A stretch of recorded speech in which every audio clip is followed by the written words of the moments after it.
ඊළඟට ලංකා මල්ලි ජපන් හින්දුවක් ඉදිරිපත් කරන්නයි හදන්නේ. එන්න.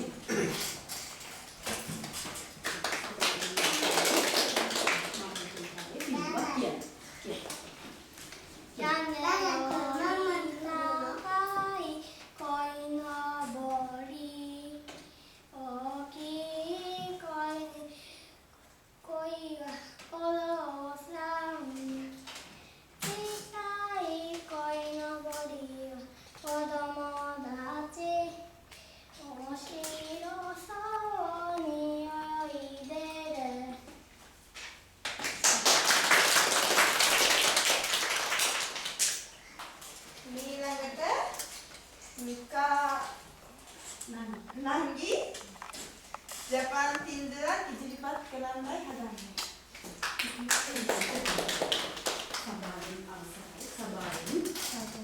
අවසරයි මං මෙතෙන්ට ආවේ සින්දුවක් කියන්න.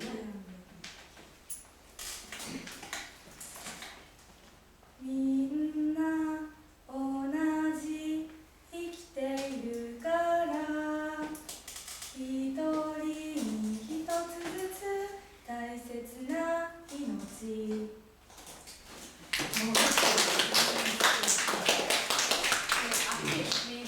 තුන්දෙනෙක් ඉන්නවා අම්මලාට වැඩිපුර නැති අපි මේ වෙලාව ඒක කරලා ඉවරලා ස්තුති කතා කරන්නේ. ඔයාලා තුන්දෙනාම අම්මට වදින ගාතාව කියන්න පුළුවන් අම්මලා දෙන්න ඇවිල්ලා ඉන්නවනේ දැන්.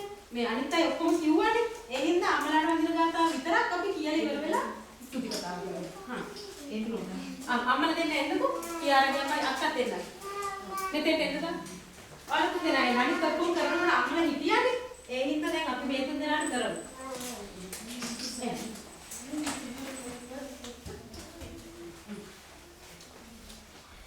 පුතේ මේ තියාරණන්ගේ වැන්ද නේද? මේ වැල් මේ දන ගහලා මෙහෙම දන ගහලා මෙහෙම අම්මන් සහ වැඳ ගන්න. පුතත් තමයි. දන ගහලා අන්න එහෙම වැඳගෙන ඉන්න අපි හයියෙන් කියනවා. ඔයගොල්ලෝ නැගිටලා කියන්න. ඔයාලා හයියෙන් දසමාසේ ගාතාව නැගිටලා කියන්න. ඔන්න කියනවා ඈ. දන්න අය හයියෙන් කියන්න ඕනේ. කරපු පුතේ නැගිටින්න පුතේ. ඔන්න දසමාසේ